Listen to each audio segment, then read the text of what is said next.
Good morning students, welcome to Edula point. हमारी आज की वर्कशीट है वर्कशीट नंबर 23। साइंस सब्जेक्ट है क्लास 10th। मार्कर ले लेते हैं फिर स्टार्ट करते हैं। पॉइंटर तो चैप्टर चल रहा है हमारा जैव प्रक्रम। ठीक है,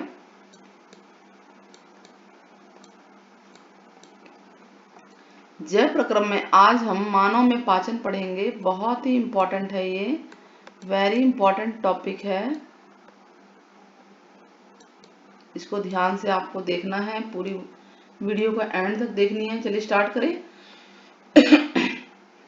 सबसे पहले मैं आपको इसका डायग्राम दिखा देती हूँ। चित्र है ये मानव पाचन तंत्र का। तो देखिए, हम भोजन जो करते हैं वहाँ सबसे पहले हम जीवा यानी जीव में डालते हैं, मुंह के अंदर डालते हैं, और वो वहां से वहीं पे उसका डाइजेशन होना, पाचन होना शुरू हो जाता है। और वहां से ये फूड पाइप के द्वारा, इसे फूड पाइप बोलते हैं, ग्रासिका अमाशय तक जाता है। ये अमाशय है, ठीक है। और उसके बाद आपका ये जो है यहाँ पे आता है, ये आंत है, ठीक है, जिसको इन्होंने लिखा है, एक है क्षुद्रांत यानी छोटी आंत, एक बड़ी आंत, ठीक है। तो ये लिखा हुआ है बृहद्रांत यानी ये है। और उसके बाद जो वेस्ट मटेरियल है बॉडी से बाहर आ जाता है। तो चलिए स्टार्ट करते हैं। इसको ध्यान से देखना है आपको कि जैसे ही मनुष्य भोजन करता है, भोजन का पाचन मुंह में ही शुरू हो जाता है। यानी जो हम भोजन का टुकड़ा लेते हैं, जो भी रोटी का टुकड़ा, जो भी खाने का टुकड़ा लेते हैं, वो सरल कणों में टूटना शुरू हो जाता है। कैसे? प्रश्न उठता है कैसे, कि हमारे मुंह में कैसे भोजन टूटना शुरू होता है। तो देखिए, हमारे मुंह में लार होती है। जैसे हम कुछ खाते हैं तो लार निकलती है, तो लार वो खाने के साथ मिल जाती है। और लार के अंदर होता है लार एमिलेज। ये वर्ड याद रखना आपको, बहुत सारे एंजाइम आने वाले हैं। एंजाइम क्या होते हैं? वो बायोकैटलिस्ट हैं जो भोजन को पचाने में, डाइजेस्ट करने में, अलग अलग पार्ट्स में, बॉडी के पार्ट्स में सहायता करते हैं। तो ये लार एमिलेज है जो लार में होता है। और ये क्या करता है, जो भी खाना हम खाते हैं उसमें मंड होता है। मंड मतलब कि स्टार्च, उसको शर्करा में, शक्कर में बदलता है, शर्करा में बदल देता है, ठीक है। यानी भोजन का डाइजेशन कहाँ से शुरू हो गया? मुंह से शुरू हो गया। अब मुंह से शुरू होने के बाद ये जो आहार नली है, इसको ग्रसिका भी बोलते हैं, फूड पाइप। भोजन जो है ज्यादा देर तक मुंह में नहीं रहता, और वो आहार नली के द्वारा सीधे कहाँ आता है? आमाशय, आपका पेट में आता है, ठीक है। तो आहार नली में जब ग्रासिका आती है तो क्रमाकुंचन गति, क्रमाकुंचन गति क्या होती है? मांसपेशियों की लयबद्ध संकुचन, यानी जो ग्रास नली के अंदर मांसपेशियां वो संकुचित होती रहती हैं, और प्रेशर, जैसे पंप देखा ना, पंपिंग, उसी तरह से प्रेशर के द्वारा नीचे बार बार खाना जाता रहता है। अब खाना वहां से सीधे अमाशय में आता है, बता ना, भित्ति। और अमाशय के अंदर भित्ति में गैस्ट्रिक मौजूद होते हैं। गैस्ट्रिक यानी कि जठर ग्रंथियां मौजूद होती हैं इसके अमाशय के अंदर, ठीक। और इनका क्या काम है? ये तीन चीजें छोड़ती हैं, आपको ध्यान रखना है। HCl, हाइड्रोक्लोरिक एसिड, ठीक है, और एक प्रोटीन पाचक, लेटर ले लेते हैं ऊपर से। तो HCl छोड़ते हैं, प्रोटीन पाचक जिसे पेप्सिन बोलते हैं, और श्लेष्मा। देखिए, तीन चीजें का स्त्राव जो है कहाँ होता है? हमारे अमाशय के अंदर होता है। ये आपको ध्यान रखना है, हमारे स्टमक के अंदर होता है, इसको स्टमक बोलते हैं। एक HCl का, हाइड्रोक्लोरिक एसिड का, एक पेप्सिन का, और श्लेष्मा जिसे म्यूकस भी बोलते हैं, म्यूकस। श्लेष्मा को म्यूकस भी बोलते हैं। अब इनके काम क्या है? तो जो हाइड्रोक्लोरिक एसिड आपको लग रहा है बहुत स्ट्रांग होता है, लेकिन पेट में HCl इतना स्ट्रांग नहीं है, बट ज्यादा मात्रा हो जाती है तो एसिडिटी की प्रॉब्लम होती है ना, वो इसी HCl की वजह से ही होती है।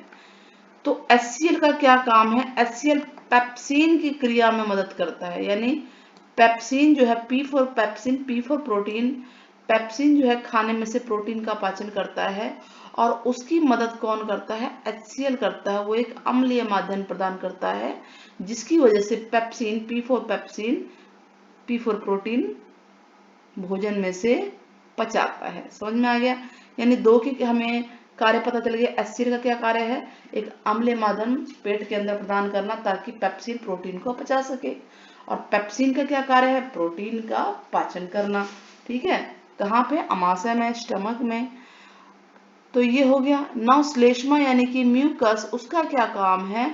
वो जो अमाशय है यानी पेट है, इसके अंदरूनी परत को बचाता है।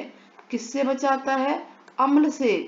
HCl कंटिन्यूसली निकल रहा है ना, तो उस HCl से इस परत को बचाता है। क्यों?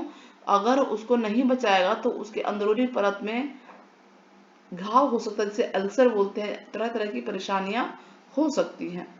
तो अमाशय के अंदर आपको याद रखिए 3 चीजें निकली हैं। एक है HCl, दूसरा है पेप्सिन, और तीसरा है श्लेष्मा। ठीक है, तीनों के कार्य पूछे जाएंगे। और ये पूरा अगर पाचन तंत्र आता है तो लॉन्ग में आएगा, शॉर्ट में जो है आपका यही बनता है। आप इन तीनों के कार्य याद कीजिए, ये इंपॉर्टेंट हो गया। नेक्स्ट, अब अमाशय में खाना 2-3 घंटे रह गया, उसके बाद वो जो भी है सीधे क्षुद्रांत यानी कि छोटी आंत में आ जाता है, स्मॉल इंटेस्टाइन। ये है फिगर, छोटी छोटी दिख रही है ना। तो यहाँ पर कार्बोहाइड्रेट, अब अमाशय में किस भोजन का पाचन हुआ था? भोजन में से प्रोटीन का पार्ट का। अब वहां से क्षुद्रांत में जाता है, क्षुद्रांत में कार्बोहाइड्रेट, प्रोटीन, वसा का पूर्ण पाचन हो जाता है, यानी सारी चीजें छोटी आंत में जाके पचने लगती हैं। ठीक है, जो प्रोटीन बचता है वो और पूरा पचने लगता है। यानी अमाशय में आने वाला भोजन अम्लीय होता है, क्योंकि HCl होता है ना उसके साथ। क्यों अम्लीय होता है? क्योंकि HCl मिला होता है। और अग्नाशयी एंजाइम को कार्य करने के लिए यकृत से, लीवर से पित्रस द्वारा क्षारीय बनाया जाता है। ठीक है, जो अग्नाशय एंजाइम है ये है, देखिए अग्नाशय दिख रहा है, बिल्कुल अमाशय के नीचे है। ठीक है, इसको काम करने के लिए दूसरा हाइलाइटर ले लेते हैं। इसको काम करने के लिए कि भाई अग्नाशय एंजाइम को काम करना है पर्टिकुलर, और इसमें से एंजाइम निकालना है, जो भी निकालना है, तो इसको काम करने के लिए जो लीवर है, लीवर से स्त्रावित पित्रस के द्वारा, लीवर कहाँ है हमारा? ये है लीवर। तो इसमें से पित्रस निकलता है, इसको पित्त बोलते हैं, पित्त का भंडारण है। तो पित्त रस के द्वारा जो भोजन आता है उसको पहले क्षारीय बनाया जाता है। और वसा, वहीं पर वसा है, बड़ी बड़ी गोलिकाएं होती हैं वसा की, वो वसा के रूप में क्षुद्रांत में महसूस, मतलब बड़ी बड़ी गोलिकाओं के रूप में होते हैं इसी छोटी आंत के अंदर। तो जिसमें एंजाइमों के लिए, उन पर कार्य करने के लिए करना मुश्किल होता है भाई, बड़े बड़े गोले हैं ना, तो उसको छोटा किया जाता है। जो पित्त लवण है उन्हें छोटी गोलिकाओं में तोड़कर एंजाइम की क्रिया को बढ़ाते हैं। जब पित्त लवण जो यहाँ से निकलेंगे वो इसको तोड़ देंगे तो छोटे छोटे गोलिकाएं हो जाएंगी, जिसके द्वारा फिर एंजाइम उन पे काम कर पाएंगे। तो हमने क्या पढ़ा इसके अंदर कि अग्नाशय एंजाइम को काम करना है तो यकृत से, लीवर से पित्रस निकलेगा, जिसको जो भोजन को क्षारीय बनाएगा। ठीक है, अब मेन है कि कौन कौन से जो है यहाँ पे एंजाइम्स निकल रहे हैं, चलिए पढ़ते हैं। अग्नाशय रस को स्रावित करता है। अग्नाशय देखिए, ये है अग्नाशय, ये किसको स्रावित करता है? अग्नाशय रस को, ये आपको ध्यान रखना है। अग्नाशय रस को स्रावित करता है, जिससे प्रोटीन को पचाने के लिए ट्रिप्सिन जैसे एंजाइम होते हैं। यानी देखिए, प्रोटीन को पचाने के लिए 2 एंजाइम आए, पेप्सिन और दूसरा ट्रिप्सिन, दोनों में सेम है। तो पेप्सिन अमाशय में निकल रहा था और ट्रिप्सिन हमारा छोटी आंत यानी क्षुद्रांत में निकल रहा है, और ट्रिप्सिन भी प्रोटीन को पचाएगा। ठीक है, और इसके अलावा इमल्सीकृत वसा को तोड़ने के लिए, जो वसा छोटी हो गई थी, गोल गोल छोटी गोलिकाएं हैं, उसको तोड़ने के लिए लाइपेज निकलता है। लाइपेज किसको तोड़ता है? वसा को, ट्रिप्सिन प्रोटीन को। आ गया समझ में। अब शुद्रांत में छोटी छोटी ग्रंथियां भी होती है जो आंतों के रस का स्राव करते हैं, आंत में से रस निकलते हैं और इसमें मौजूद जो भी एंजाइम निकलते हैं रस में वो प्रोटीन को अमीनो एसिड में बदल देते हैं, जो भी रस निकलते हैं, और जटिल कार्बोहाइड्रेट को ग्लूकोज में, जिसकी वजह से हमें एनर्जी मिलती है, और वसा को वसा अम्ल में बदल देते हैं और ग्लिसरॉल में। तो इस तरह से हमने ये सारा पढ़ लिया कौन सी चीज किसमें चेंज हुई है। बहुत इंपॉर्टेंट टॉपिक आपको दिख रहा है ये। नाउ जो छोटी आंत है बच्चों, उसकी दीवारों में उंगली जैसे दीर्घ रोम होते हैं, इसको विली भी बोलते हैं, विली इंग्लिश में होता है, हो सकता है विली हिंदी में भी लिखा है, जो अवशोषण की सतह को बढ़ा सकते हैं, यानी उनको एरिया बढ़ा देते हैं, पाचन का एरिया बढ़ा देते हैं। और जो ये दीर्घ रोम होते हैं, इन्हीं ये रुधिर वाहिकाएं बहुत ज्यादा होती हैं, इसीलिए जो भी अवशोषित भोजन होता है, प्रोटीन वाला, वसा वाला, सारे भोजन को शरीर की प्रत्येक कोशिकाओं तक पहुंचाने का काम किसका है? दीर्घ रोम का है। तो ये इस ट्रांसपोर्ट का काम भी करता है दीर्घ रोम, ठीक है। और ये जो दिख रहा है ना, ये जो विद्रांत है, बड़ी आंत छोटी आंत दोनों के अंदर यहाँ पर प्रोजेक्शन ऐसे निकला होता है, इसे विली बोलते हैं दीर्घ रोम हिंदी में। ना वृद्रांत की बात होती है। अब खाना पच चुका है, अब खाना जो है यहाँ से बड़ी आंत में जा चुका है, ठीक है। जो बिना पचा हुआ खाना है वो बड़ी आंत में भेजा जाता है और वहां पर भी दीर्घ रोम होते हैं, यानी दीर्घ रोम छोटी आंत बड़ी आंत दोनों जगह हैं। वहां पर वो पानी का अवशोषित कर लेते हैं और जो भी वेस्ट मटेरियल होता है वो गुदा के माध्यम से शरीर से बाहर आ जाता है, अपशिष्ट पदार्थ आ जाता है ना, अवरोध नहीं, देखिए आपका गुदा के माध्यम से शरीर से यहाँ से बाहर आ जाएगा, ठीक है। यह है अपेंडिक्स, पारिशेषिक है ये। और लीवर हमने पढ़ लिया, पित्तनली पढ़ ली, और ये देखिए ये डिवाइडर है जिसे हम डायफ्राम बोलते हैं, ये डिवाइडर दिख रहा है ना, ये पाचन तंत्र को, और यहाँ पे श्वसन तंत्र होता है, ये आगे आएगा, दोनों को आप अलग करता है, श्वसन तंत्र अलग है, पाचन तंत्र अलग है, ठीक है। समझ में आ गया आप लोगों को। और अब ये कुछ बातें यहाँ पे लिखी हुई हैं कि मुंह में कौन सा एंजाइम आता है, लार अमीलेज, याद रहेगा।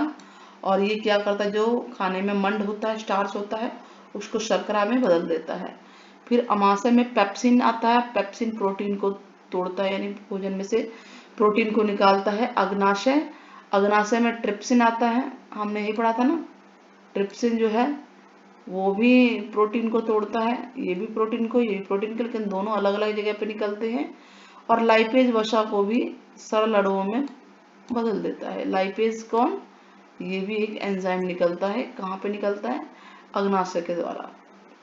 तो इस तरह से हमारी वर्कशीट पूरी होती है। होप आपको समझ में आ रही होगी बच्चों। अगर वीडियो समझ में आती है, पसंद आती है, तो लाइक भी बनता है, लाइक कीजिए, सब्सक्राइब कीजिए और अपने साथी दोस्तों में ज़्यादा से ज़्यादा बताइए ताकि वो भी हमारे चैनल से जुड़े और वो भी जो है इन सब चीज़ों को, मतलब जो टॉपिक्स हैं उनको सीखें हमारे चैनल पे आके, और हमारा परिवार इसी तरह से आप लोगों के साथ से बढ़ता रहे। ये सारा मैंने इरेज कर दिया है।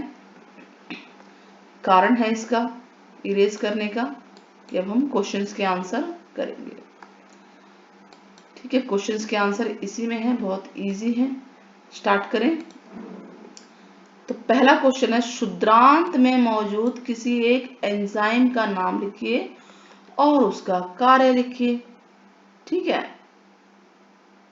शुद्रांत यानी कि छोटी आंत में तो देखिए बहुत सारे थे, आप कोई सा भी लिख सकते हो कि भाई शुद्रांत में जो है ट्रिप्सिन भी वहां पे शुद्रांत के अंदर ही जा रहा है, लाइपेज भी जा रहा है, तो आप लिख सकते हैं। पित्त लवण जो है वो छोटी गोलिकाओं को तोड़कर एंजाइम को बढ़ाने की क्रिया बढ़ा देता है। और शुद्रांत में ग्रंथियां होती हैं जो आंतों के रस को स्राव करती हैं और वो एंजाइम अंत में प्रोटीन को अमीनो अम्ल में बदल देते हैं। तो आप ये लिख सकते हो, ठीक। तो आंसर चाहे तो आप यहाँ से स्टार्ट कर सकते हैं, ये पूरा, इसमें बहुत सारे आगे, किसी एक का नाम आप इसमें लिख सकते हैं। ये जो है जिसको हम अंडरलाइन कर रहे हैं, स्क्रीन पे दिखाई दे रहा होगा, बहुत सारे हैं ये, कोई भी एक को आप लिख सकते हैं। पहले क्वेश्चन का आंसर है। नाउ क्रमाकुंचन गति क्या होती है? देखिए यहाँ आया था कि जो आपकी आहार नली है उसमें जब हम खाना खाते हैं तो मांसपेशियों के लयबद्ध संकुचन को क्रमाकुंचन गति कहते हैं। मांसपेशियों के लयबद्ध संकुचन को, प्रश्न नंबर 2 का आंसर। ठीक है, पहला भी पता चल गया, दूसरा भी पता चल गया। तीसरा क्या है? हमारे आमाशय में अम्ल की क्या भूमिका है? आमाशय में अम्ल की क्या भूमिका है बताइए। अम्ल हमने पढ़ा था ना, हाइड्रोक्लोरिक अम्ल क्या करता है? अम्लीय माध्यम प्रदान करता है। किसको? पेट आमाशय के अंदर, ताकि जो पेप्सिन है वो प्रोटीन का पाचन कर सके। तो ये प्रश्न नंबर 3 हो गया आपका, यहाँ से लेकर यहाँ तक। ठीक है, ये हेल्पर का काम करता है। अब पचे हुए भोजन को अवशोषित करने के लिए क्षुद्रांत की रचना किस प्रकार विशेष है? तो जो भोजन पचे हो गया तो क्षुद्रांत की रचना देखिए, क्षुद्रांत के अंदर दीवारें हैं, दीवारों में उंगलियों की शेप जैसे दीर्घ रोम होते हैं जो पचे हुए भोजन के लिए सतह को बढ़ा देते हैं, यही था ना। और वहां रुधिर वाहिकाएं बहुत सारी होती हैं जो भोजन को अवशोषित करके शरीर के पूरे भाग तक पहुंचा देते हैं। तो ये है हमारा प्रश्न 4 का आंसर। ठीक है, प्रश्न 4 का आंसर है ये। इसको दूसरे कलर से हम हाईलाइट कर देते हैं। प्रश्न 4 का आंसर हो गया यहां से लेकर ये सारा आपका दिख रहा है, येलो कलर में हम हाईलाइट कर दे रहे हैं और जल्दी जल्दी कर दिया है हमने ताकि आपको समझ में आ जाए। तो ये है क्वेश्चन नंबर 4 का आंसर। नाउ क्वेश्चन नंबर 5, मानव पाचन तंत्र का चित्र बनाइए। तो मानव पाचन तंत्र देखिए कितना अच्छा है, ये 5वें क्वेश्चन का आंसर है ये। होप आपको सारे क्वेश्चंस के आंसर मिल गए होंगे। ये क्वेश्चन नंबर 2 है, क्वेश्चन नंबर 3 है और क्वेश्चन नंबर 1 है, क्वेश्चन नंबर 4 है। ठीक है, वो वीडियो पसंद आई होगी, वीडियो पसंद आए तो चैनल को सब्सक्राइब करना ना भूलें। Till then take care, bye bye बच्चों।